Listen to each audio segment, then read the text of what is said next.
Our guest speaker today is Army Chaplain Dan Hammond. Good morning. My name is Chaplain Hammond. I am a chaplain with the Army National Guard. I am honored that I was asked to be the guest speaker today for our Veterans Day ceremony. Since October 31st, 2013, it has also been an honor for me to serve alongside our service members of the United States military.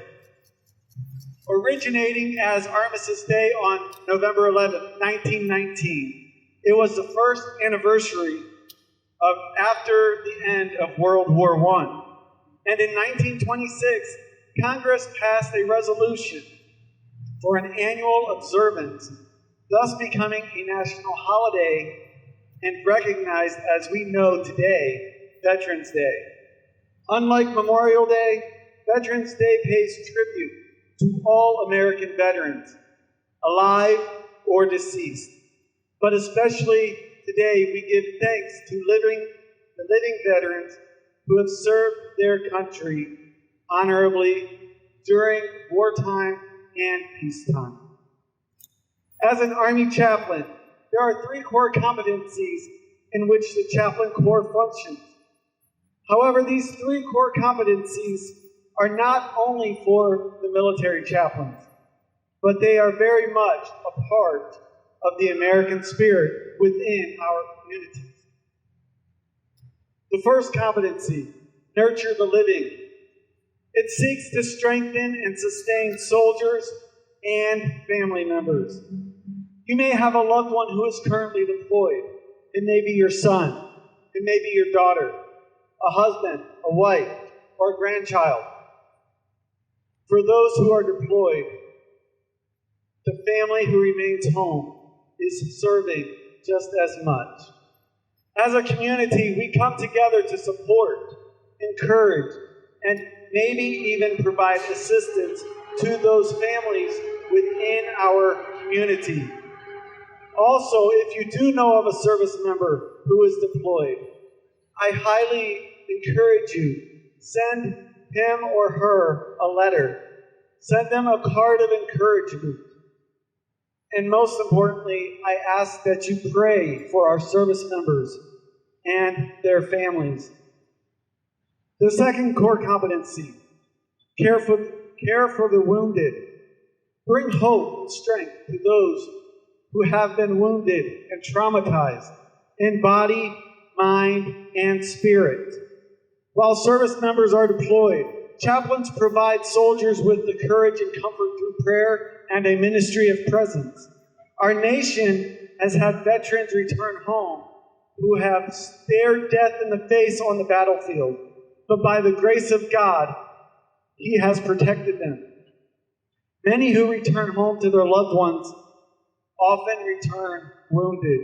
These wounds may be physically evident, but more severe are the wounds that are not so easily observed. Post-traumatic stress disorder, traumatic brain injury, or even moral injuries. As a community, when service members return home, take time to be with them. Take time to listen to their stories and be open enough to just listen. Some of the greatest relationships you can cherish is building a relationship with our veterans. When I was a child, I heard about the World War I veterans who were passing away. I do not recall ever meeting a veteran from the World War I. According to the VA, the last American World War I veteran passed away in February of 2011.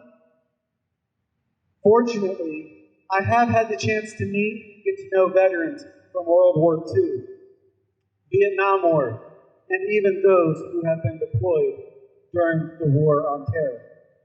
One individual who I had a chance to know is Rodney Kramer.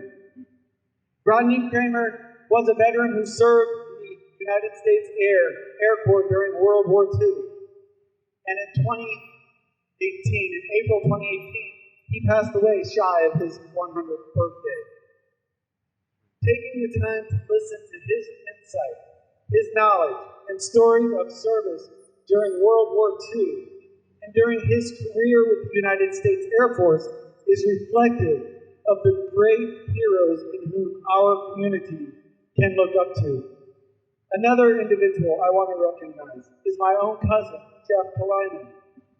He completed 2 deployments with the Army Reserve, 2004 through 2005. My cousin's experience as a non-commissioned officer was influential for me as I joined the Army National Guard in 2013. Our veterans of the past have left a great legacy for our service members who serve today, as well as for those who choose to serve in the future. The third competency, honor the fallen. Our nation reveres those who have died in military service. As a community, we can come together to honor our service members who have passed on, whether it's from the battlefield or from natural causes. And one way to get involved as a community is through the event called Wreaths Across America.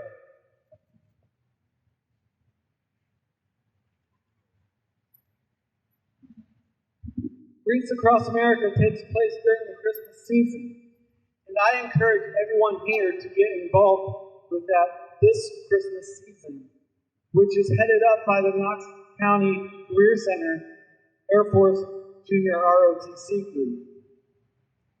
Today we take time to focus on the first 2 competencies which I talked about: nurture the living and care for the wounded. We take this one day each year as a nation to honor our service members, those presently serving and those who have previously served. Service members of all branches of our military sign up and dedicate a portion of